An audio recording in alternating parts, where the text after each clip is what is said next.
Friends, welcome to Bhoomika's kitchen. ನಾನು ನಿಮ್ಮ ಭೂಮಿಕಾ ಸುದರ್ಶನ್. ಇವತ್ತು ಹೀರೆಕಾಯಿ ಉಪಯೋಗಿಸ್ಕೊಂಡು ಹೀರೆಕಾಯಿ ಹಾಲು ಸಾರು ಮಾಡೋದು ಹೇಗೆ ಅಂತ ತೋರಿಸ್ತಾ ಇದ್ದೀನಿ. ಹಾಲು ಸಾರು ಅಂತಿದ್ದ ಹಾಗೇನೆ ನಿಮ್ಗೆಲ್ಲರಿಗೂ ಚೆನ್ನಾಗಿರುತ್ತೆ ಅಂತ ಅನ್ನಿಸ್ತಿರುತ್ತೆ ಅಲ್ವಾ? ಸ್ವಲ್ಪ ಜನಕ್ಕೆ ಬನ್ನಿ ಅಂಥವ್ರು ಇಷ್ಟಪಡೋರಿಗೆ ಇವತ್ತಿಂದ ಹೀರೆಕಾಯಿ ಹಾಲು ಸಾರು ಮಾಡೋದು ಹೇಗೆ ಅಂತ ತೋರಿಸ್ತಾ ಇದ್ದೀನಿ. ಆದರೆ ನೀವು ಮಾಡ್ಕೊಂಡು ತಿಂದ ಮೇಲಂತೂ ಪ್ರತಿಯೊಬ್ಬರು ಈ ಹೀರೆಕಾಯಿ ಹಾಲು ಸಾರನ್ನ ಇಷ್ಟಪಡ್ತೀರಾ. ಇವಾಗ ಮಾಡೋದು ಹೇಗೆ ಅಂತ ನೋಡೋಣ. ಹೀರೆಕಾಯಿ ಹಾಲು ಸಾರು ಮಾಡೋದಕ್ಕೆ ಮೊದಲೊಂದು ಮಸಾಲೆನ ರುಬ್ಕೊಂಡ್ಬಿಡೋಣ. 1/4 ಕಪ್ಪಷ್ಟು ಹಸಿ ತೆಂಗಿನ ತುರಿ, ಒಂದು ಚಿಕ್ಕ ಪೀಸು ಚಕ್ಕೆ, ಮೆಣಸು ಒಂದು ಅರ್ಧ ಟೀ ಸ್ಪೂನ್, ತಿಕ್ನೆಸ್ ಬರೋದಕ್ಕೆ 1 ಟೀ ಸ್ಪೂನ್ ಹುರ್ಗಡ್ಲೆ, ಅಕ್ಕಿನೂ ಅಷ್ಟೇ ನೆನೆಸಿರೋ ಅಂಥ ಅಕ್ಕಿ 1 ಟೀ ಸ್ಪೂನ್ ಹಾಕೊಳ್ತಾ ಇದ್ದೀನಿ. ಹಸಿಮೆಣಸಿನ್ಕಾಯಿ ತುಂಬ ಖಾರ ಜಾಸ್ತಿ ಇರೋದ್ರಿಂದ 4 ಹಸಿಮೆಣಸಿನ್ಕಾಯಿ ಹಾಕಿದ್ದೀನಿ. ನೀವು ಖಾರಕ್ಕೆ ತಕ್ಕ ಹಾಗೆ ನೋಡ್ಕೊಂಡು ಹಾಕೊಳ್ಳಿ. ಬೆಳ್ಳುಳ್ಳಿ ಒಂದು 4ರಿಂದ 5 ಒಂದು ಅರ್ಧ ಹಿಡಿಯಷ್ಟು ಕೊತ್ತಂಬರಿ ಸೊಪ್ಪು.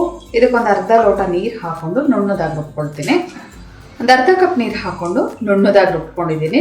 ಅಕ್ಕಿ ಎಲ್ಲ ಹಾಕ್ಕೊಂಡಿರೋದ್ರಿಂದ ಆದಷ್ಟು ನೈಸಾಗಿ ರುಬ್ಕೊಳ್ಳಿ, ಆವಾಗ ಹಾಲು ಸಾರು ಚೆನ್ನಾಗಿ ಬರುತ್ತೆ.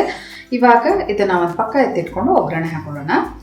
ಸ್ಟವ್ ಆನ್ ಮಾಡಿಕೊಂಡು ಒಂದು ದಪ್ಪ ತಳ ಇರೋಂಥ ಪಾತ್ರೆಯಲ್ಲಿ 1 ಟೇಬಲ್ ಸ್ಪೂನ್ ಎಣ್ಣೆ ಹಾಕಿದ್ದೀನಿ. ಎಣ್ಣೆ ಒಂಚೂರು ಚೆನ್ನಾಗಿ ಬಿಸಿ ಆಗ್ತೀವಿ. ಹಾಗೆ ಒಂದು ಅರ್ಧ ಟೀ ಸ್ಪೂನ್ ಸಾಸಿವೆ ಸಿಡಿಯೋದಕ್ಕೆ ಶುರು ಆಗಲಿ.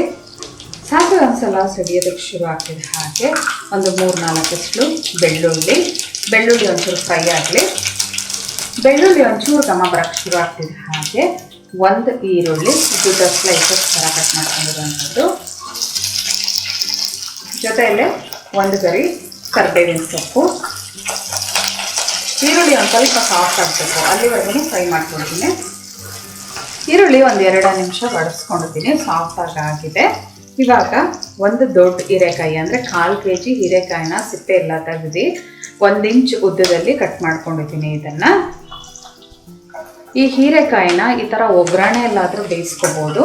ಇಲ್ಲ ಅಂತ ಅಂದರೆ ನೀವು ಹಾಗೆ ಹೀರೆಕಾಯಿನ ಸ್ಟೀಮಲ್ಲಿ ಬೇಯಿಸ್ಕೊಂಡು ಅಥವಾ ನೀರು ಹಾಕಿ ಒಂಚೂರು ಬೇಯಿಸ್ಕೊಂಡು ನೀವು ಈ ರುಬ್ಬದ ಹಾಕಿದ ನಂತರ ಹೀರೆಕಾಯಿನ ಹಾಕ್ಕೊಂಡು ಬೇಯಿಸ್ಕೋಬೋದು. ಆ ಥರ ಬೇಕಾದರೂ ಮಾಡ್ಕೋಬೋದು. ಇಲ್ಲ ಅಂದರೆ ಈ ಥರ ಇವಾಗ ನಾನು ಮಾಡ್ತಾ ಇದ್ದೀನಲ್ಲ, ಈ ಒಗ್ಗರಣೆಲೆ ಹೀರೆಕಾಯಿ ಬೇಯಿಸ್ಕೊಂಡ್ರೆ ತುಂಬ ಟೇಸ್ಟ್ ಚೆನ್ನಾಗಿರುತ್ತೆ. ಈ ಹೀರೆಕಾಯಿಗೆ ಎಷ್ಟು ಬೇಕೋ ಅಷ್ಟು ಮಾತ್ರ ಉಪ್ಪು ಹಾಕ್ತಾ ಇದ್ದೀನಿ. ಒಂದು 1/4 ಟೀ ಸ್ಪೂನ್ ಅಷ್ಟು ಹೀರೆಕಾಯಿ ಉಪ್ಪಿಟ್ಕೊಳ್ಳಿ ಅಂತ ಅಂದ್ಬಿಟ್ಟು, ಇಲ್ಲಾಂದರೆ ಸಪ್ಪೆ ಆಗೋಗ್ಬಿಡುತ್ತೆ. ಮೊದಲು ಹೈ ಫ್ಲೇಮಲ್ಲಿ 1 ನಿಮಿಷ ಇದನ್ನು ಚೆನ್ನಾಗಿ ಮಿಕ್ಸ್ ಮಾಡಿಕೊಂಡು ಲಿಡ್ ಕ್ಲೋಸ್ ಮಾಡಿಕೊಂಡು ಹೀರೆಕಾಯಿ ಸಾಫ್ಟಾಗಿ ಬೇಯೋವರೆಗೂ ಬೇಯಿಸ್ಕೊಳ್ತೀನಿ. ಹೀರೆಕಾಯಿನ ಒಂದು 2 ನಿಮಿಷ ಫ್ರೈ ಮಾಡ್ಕೊಂಡಿದ್ದೀನಿ. ಹಸಿ ಘಮ ಎಲ್ಲ ಹೋಗಿದೆ.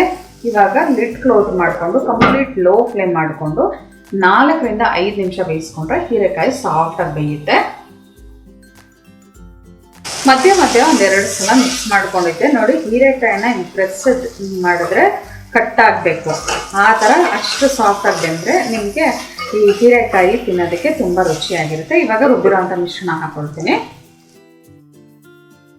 ರುಬ್ಬಿರೋವಂಥ ಮಿಶ್ರಣ ಹಾಕ್ಕೊಂಡು ಇದಕ್ಕೆ ಇನ್ನೊಂದು ಸ್ವಲ್ಪ ನೀರು ಹಾಕ್ಕೊಂಡು ಮಿಕ್ಸರ್ ಜಾರ್ಗೆ ಹಾಕ್ಕೊಳ್ತೀನಿ. ಇನ್ನೊಂದು ಅರ್ಧ ಕಪ್ಪಷ್ಟು ನೀರು ಹಾಕ್ಕೊಂಡಿದ್ದೀನಿ. ಇವಾಗ ಇದು ಕುದಿ ಬರೋದಕ್ಕೆ ಶುರು ಆಗಲಿ. ಹೀರೆಕಾಯಿ ಹಾಲು ಸಾರಿಗೆ ಹಾಲು ಹಾಕ್ಕೊಂಡು ನಾವು ಕುದಿಸ್ಕೋಬೇಕಾಗುತ್ತೆ. ಆದರೆ ನೋಡಿ, ಇದು ಕುದಿ ಬರ್ತಿದ್ದ ಹಾಗೆ ಅಕ್ಕಿ ಹೊರಗಡೆ ಎಲ್ಲ ಹಾಕಿರೋದ್ರಿಂದ ಈ ಥಿಕ್ನೆಸ್ ಬಂದಿದೆ. ಇದು ಚೆನ್ನಾಗಿ ಅದ್ರ ಹಸಿ ಘಮ ಎಲ್ಲ ಹೋಗಬೇಕು. ಬೆಳ್ಳುಳ್ಳಿ, ಹಸಿಮೆಣಸಿನ್ಕಾಯಿ, ಕೊತ್ತಂಬರಿ ಸೊಪ್ಪೆಲ್ಲ ಹಸಿದೆ ಹಾಕೊಂಡಿರ್ತೀವಲ್ಲ, ಒಂದು 5 ನಿಮಿಷ ಇದನ್ನು ಹೀಗೆ ಲೋ ಫ್ಲೇಮಲ್ಲಿ ಕುದಿಸ್ಕೊಳ್ಳೋಣ. ನಂತರ ಹಾಲು ಹಾಕ್ಕೊಂಡು ಇನ್ನೊಂದು 2 ಕುದಿ ಕುದಿಸ್ಕೊಂಡ್ರೆ ನಮಗೆ ಹೀರೆಕಾಯಿ ಹಾಲು ಸಾರು ರೆಡಿ ಆಗುತ್ತೆ. ಹಸಿ ಘಮ ಎಲ್ಲ ಹೋಗಿದೆ. ಇವಾಗ ನೋಡಿ, ಅರ್ಧ ಕಪ್ಪು ಹಾಲು ಹಾಕೋತಾ ಇದ್ದೀನಿ. ನಾನು ಮೊದಲೇ ನೀರು ಹಾಕೊಂಡು ತೆಳುಗೇನು ಮಾಡ್ಕೊಳ್ಳಿಲ್ಲ. ಅಂದರೆ ಹಾಲು ಹಾಕ್ಕೊಂಡಿದ್ದ ನಂತರ ಕನ್ಸಿಸ್ಟೆನ್ಸಿ ನೋಡಿಕೊಂಡು ನಂತರ ನೀರು ಹಾಕ್ಕೊಳ್ಳೋಣ ಅಂದ್ಬಿಟ್ಟು ಸಾರನ್ನ ಅದಕ್ಕೆ ರುಚಿಗೆ ತಕ್ಕಷ್ಟು ಕಲ್ಲುಪ್ಪು ಹಾಕ್ತಾಯಿದ್ದೀನಿ. ಮೊದಲೇ ಹೀರೆಕಾಯಿ ಬೇಯೋದಕ್ಕೆ ಉಪ್ಪು ಒಂಚೂರು ಹಾಕಿರೋದ್ರಿಂದ ಈ ಟೈಮಲ್ಲಿ ನೋಡ್ಕೊಂಡು ಹಾಕ್ಕೊಂಡಿದ್ದಾಗುತ್ತೆ. ನೋಡಿ, ಇವಾಗ ಕುದಿ ಬರೋಕ್ಕೆ ಶುರು ಆಗಲಿ. ನಂತರ ಎಷ್ಟು ಬೇಕೋ ಅಷ್ಟು ನೀರನ್ನ ಅಡ್ಜಸ್ಟ್ ಮಾಡ್ಕೊಂಡು ಹಾಕ್ಕೊಳ್ಳೋಣ. ಕುದಿ ಬರೋಕ್ಕೆ ಶುರು ಆಗಿದೆ. ಇನ್ನೊಂದು ಅರ್ಧ ಕಪ್ಪಷ್ಟು ನೀರು ಹಾಕ್ಕೊಳ್ತಾ ಇದ್ದೀನಿ. ಎಲ್ಲ ಚೆನ್ನಾಗಿ ಮಿಕ್ಸ್ ಮಾಡ್ಕೊಳ್ತಾ ಇದ್ದೀನಿ. ಈ ಟೈಮಲ್ಲಿ ಟೇಸ್ಟ್ ನೋಡಿ ಉಪ್ಪೆಲ್ಲ ಕರೆಕ್ಟ್ ಆಗಿದೆಯಾ ಅಂತ. ಇನ್ನೊಂದು 2 ನಿಮಿಷ ಕುದಿಸ್ಕೊಂಡ್ರೆ ನಮ್ಮದು ಹಾಲು ಸಾರು ರೆಡಿ ಆಗುತ್ತೆ. ಇನ್ನೊಂದೆರಡು ಕುದಿ ಕುದಿಸ್ಕೊಂಡೆ ನೋಡಿ. ಈ ಥಿಕ್ನೆಸ್ ಇದ್ದರೆ ಇನ್ನೊಂದು ಸ್ವಲ್ಪ ತೆಳು ಆಗ್ತಾ ಆಗ್ತಾ ಆಗ್ತಾ ಇನ್ನೊಂದು ಚೂರು ಗಟ್ಟಿ ಬರುತ್ತೆ. ಇನ್ನೇನು ತುಂಬ ಗಟ್ಟಿ ಏನಾಗೋದಿಲ್ಲ.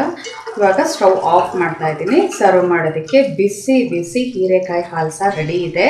ಇದನ್ನು ನೀವು ಮುದ್ದೆ ಜೊತೆ ಬೇಕಾದರೂ ತಿನ್ಬೋದು, ಅಥವಾ ವೈಟ್ ರೈಸ್ ಜೊತೆ ಅಂತೂ ಒಳ್ಳೆ ಕಾಂಬಿನೇಷನ್ನು. ಹೆಂಗೆ ಅಂದರೆ ಲೈಟಾಗಿ ಸ್ವೀಟಾಗಿ ಖಾರವಾಗಿ ಇರುತ್ತೆ. ಈ ಹೀರೆಕಾಯಿನ ತಿಂತಾ ಇದ್ರಂತೂ ಅದಕ್ಕೆ ಉಪ್ಪು ಖಾರ ಎಲ್ಲ ಹಿಡ್ದಿರುತ್ತಲ್ಲ, ತುಂಬಾ ರುಚಿಯಾಗಿರುತ್ತೆ. ನಿಮ್ಮ ಮನೆಯಲ್ಲೂ ಕೂಡ ಈ ಹೀರೆಕಾಯಿ ಹಾಲು ಸಾರನ್ನ ಮಾಡಿಕೊಂಡು ತಿಂದು ಹೇಗಿದೆ ಅಂತ ನನಗೆ ಕಮೆಂಟ್ ಬಾಕ್ಸಲ್ಲಿ ತಿಳಿಸ್ಬೇಕು. ಈ ಹೀರೆಕಾಯಿ ಒಂದೇ ಅಲ್ಲ, ಹೀರೆಕಾಯಿ ಜಾಗದಲ್ಲಿ ಪಡವಲಕಾಯಿ ಕೂಡ ನೀವು ಹಾಕ್ಕೊಂಡು ಪಡವಲಕಾಯಿ ಹಾಲು ಸಾರು ಕೂಡ ಮಾಡ್ಕೋಬೋದು. ಇವತ್ತಿನ ಈ ಸಿಂಪಲ್ ರೆಸಿಪಿ ನಿಮ್ಗೆ ಇಷ್ಟ ಆಗಿದ್ರೆ ಲೈಕ್ ಮಾಡಿ, ಶೇರ್ ಮಾಡಿ. ಯಾರೆಲ್ಲ ಇನ್ನೂ ಓಂಕಾಸ್ ಕಿಚನ್ಗೆ ಸಬ್ಸ್ಕ್ರೈಬ್ ಆಗಿಲ್ಲ ದಯವಿಟ್ಟು ಸಬ್ಸ್ಕ್ರೈಬ್ ಆಗಿ. Thanks for watching.